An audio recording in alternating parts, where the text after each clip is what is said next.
Right, this is the rocket stove, which is made out of the single 4-inch tubing, John.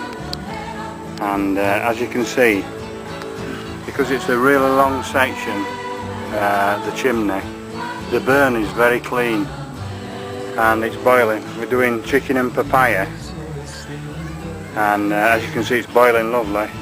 We're hardly using any wood. We've got one big thick piece of wood about inch and a half by inch and a half just shoved in there. As you can see, hardly any smoke's coming off of that, and it's boiling. And that's the beauty of the rocket stove. So we're getting on with this now. It's got chicken, papaya, lemongrass, ginger in it, and we're going to have that for his tea for all family, I think. Okay. The words mean I am a truthful man from the land of the palm trees. And before dying, I want to share these poems of my soul. My poems are soft green. My poems are also flaming crimson.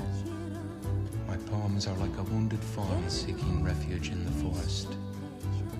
The last verse says, Con los pobres de la tierra. With the poor people of this earth I want to share my fate. The streams of the mountains please me more than the sea.